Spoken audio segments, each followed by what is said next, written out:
Hello दोस्तों, good evening. कैसे उम्मीद करता हूँ आप लोग बहुत अच्छे होंगे। मैं आप लोग का एडवोकेट सुनील कुमार यादव अपने यूट्यूब चैनल में आपका सबका स्वागत करता हूँ।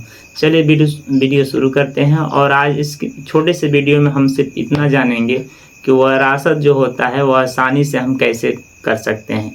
कौन सा वो आसान तरीका है जिसके द्वारा हम वरासत करा सकते हैं। सबसे पहले दोस्तों इस वीडियो में हम ये जानते हैं कि वरासत होता क्या है। वरासत एक ऐसी संपत्ति होती है जो पीढ़ी दर पीढ़ी चलती आ रही है। जैसे मान लीजिए कि पिताजी के पिताजी और उनके पिताजी की जो संपत्ति होती है, यानी एक पीढ़ी से दूसरी पीढ़ी तक वह संपत्ति ट्रांसफ़र होती जाती है, उसे हम पैतृक संपत्ति के नाम से जानते हैं।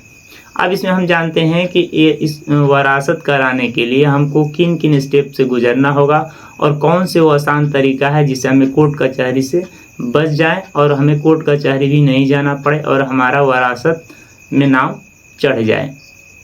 तो सबसे पहले दोस्तों आपको ये काम करना होगा कि मान लीजिए कोई एक व्यक्ति है जिसकी मृत्यु हो चुकी है, उसके 4 लड़के हैं।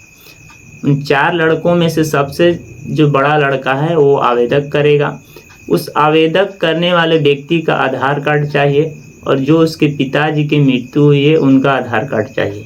आप लोग नोट करते चलिए दोस्तों। सबसे पहले जो दस्तावेज की ज़रूरत है, आवेदक का आधार कार्ड और जो मृत व्यक्ति है उनका आधार कार्ड आपको मस्ट भी चाहिए। दूसरे दस्तावेज में आपको क्या चाहिए? दूसरे दस्तावेज में आपको चाहिए राशन कार्ड। यानी जो राशन कार्ड होता है उसमें पूरा फैमिली का विवरण दिया रहता है, उसको भी आपको साथ में लगाना होगा, क्योंकि राशन कार्ड से अब पता चलता है कि इस फैमिली में कितने मेंबर्स ऐड हैं और कितने मेंबर्स इसमें नहीं हैं। तो राशन कार्ड में जो मेंबर्स ऐड रहेंगे उन्हीं का उस पे नाम चढ़ाया जा सकता है। मान लीजिए कि 4 लड़कों में से एक लड़का उसमें राशन कार्ड में नहीं है, तो उस राशन कार्ड में अगर नहीं है तो उसके लिए फिर से दूसरा भी दस्तावेज देना पड़ेगा जिसको परिवार रजिस्टर के नाम से जाना जाता है। अगर उस परिवार रजिस्टर में उस व्यक्ति का नाम है, उस लड़के का नाम है, तब कोई दिक्कत नहीं होगी, आसानी से उसको चढ़ा दिया जाएगा। तो आप ये दूसरा जो दस्तावेज होता है आपको राशन कार्ड देना होगा। तीसरा जो दस्तावेज होता है मृत व्यक्ति का मृत्यु प्रमाण पत्र आपको देना होगा, क्योंकि मृत्यु प्रमाण पत्र आप नहीं देंगे तो ये चीज़ साबित नहीं होगा कि वह व्यक्ति की मृत्यु हुई है और उस व्यक्ति की जितनी पैतृक संपत्ति है उसके उत्तराधिकारी को ट्रांसफ़र किया जाए। तो इसीलिए उसे प्रमाणित करने के लिए आपको उस व्यक्ति का मृत्यु प्रमाण पत्र आपको देना होगा। साथ ही साथ आपको उसमें जो दस्तावेज लगाने होंगे वो जो पहले मैं बताया हूँ परिवार रजिस्टर, ये नेक्स्ट स्टेप होगा। या नेक्स्ट जो दस्तावेज होंगे परिवार रजिस्टर भी आपको साथ में उसके लगाने होंगे। और सबसे महत्वपूर्ण जो दस्तावेज है वो आपको लगाना होगा। अगर वो आपको छोड़ देते हैं तो समझिए कि आपका नाम वरासत में नहीं चढ़ेगा, यानी छूट सकता है, उसके बिना हो ही नहीं पाएगा। अब वो कौन सा महत्वपूर्ण दस्तावेज है? मृतक व्यक्ति का जो पैतृक संपत्ति का जो खतौनी होता है या खसरा होता है, इन दोनों में से आपको कोई एक को देना होगा, ताकि यह साबित हो कि उस मृत व्यक्ति की संपत्ति कितनी थी, क्या उस मृत व्यक्ति की संपत्ति थी या नहीं थी।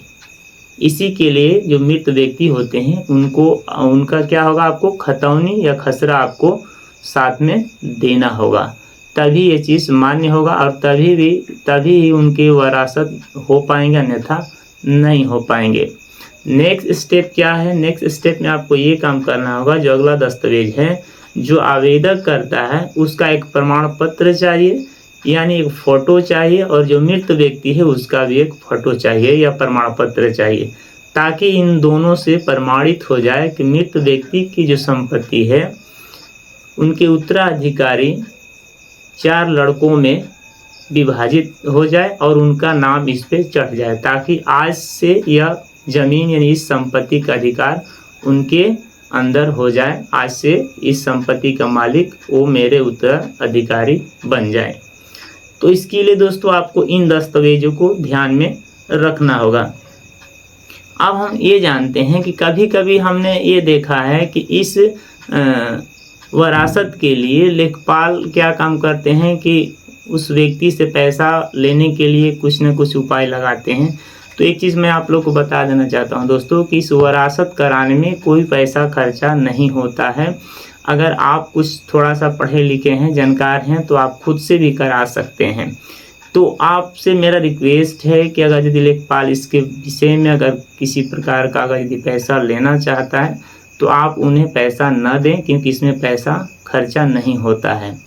अब हम इस स्टेप में अगले स्टेप में ये बताएंगे कि अब इतना काम करने के बाद आपको अगले प्रक्रिया में करना क्या होगा। मान लीजिए कि आप इसको कंप्यूटर पे जा करके हर शहर हर गांव में कंप्यूटर जो CSC सेंटर होता है ये खुला है, उस पर आप जाकर ऑनलाइन करा सकते हैं। तो अब जब ये सारे दस्तावेज को लेकर के अब कंप्यूटर पर जब ऑनलाइन करा दिए हैं तो कराकर आपको अब कहाँ जमा करना होगा वो चीज़ समझ लीजिए। अब आपको कुछ नहीं करना है, इसमें खर्चा सिर्फ 100 रुपया से 200 रुपये के आसपास ही आता है। अब उसके बाद जब ऑनलाइन कराने के बाद कंप्यूटर वाला आपको एक डॉक्यूमेंट देता है या दस्तावेज देता है। उस दस्तावेज में जिस व्यक्ति का नाम चढ़ा रहता है वो होता है और साथ में खतौनी होती है। तो आप इन दोनों डॉक्यूमेंटों को लेकर के आपको क्या काम करना है कि अपने क्षेत्र के जो लेखपाल होते हैं उन्हें दे देना है।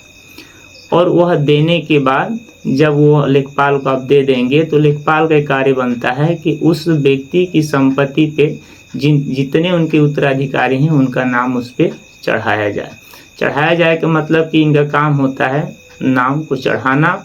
अगर नहीं भी चढ़ाते हैं तो आने वाली फैसले में वो नाम ऑटोमेटिक चढ़ जाता है। पहले इसी प्रकार प्रक्रिया होती थी, पहले ये ऑनलाइन वाली सुविधा नहीं थी, लेकिन आजकल ये ऑनलाइन कर दिया गया है क्योंकि बहुत से ऐसे धोखाधड़ी हो रहे हैं। इससे बचने के लिए ऑनलाइन प्रक्रिया चालू की गई है। तो उम्मीद करता हूं दोस्तों कि इस छोटे से वीडियो से आपको कुछ न कुछ ज़रूर सीख मिला होगा। अगर यह वीडियो पर आप नए आए हैं तो चैनल को सब्सक्राइब जरूर कर लीजिएगा, ताकि इसी तरह का कानून से रिलेटिव हर वीडियो को पाने के लिए और हर वीडियो का नोटिफिकेशन आपके पास जल्द से जल्द पहुँचे, सबसे पहले पहुँचे। तो बस दोस्तों आज के वीडियो में इतना ही जानेंगे, फिर अगले वीडियो में मिलते हैं। तब तक के लिए मुझे इजाज़त दीजिए। जय हिंद, जय भारत।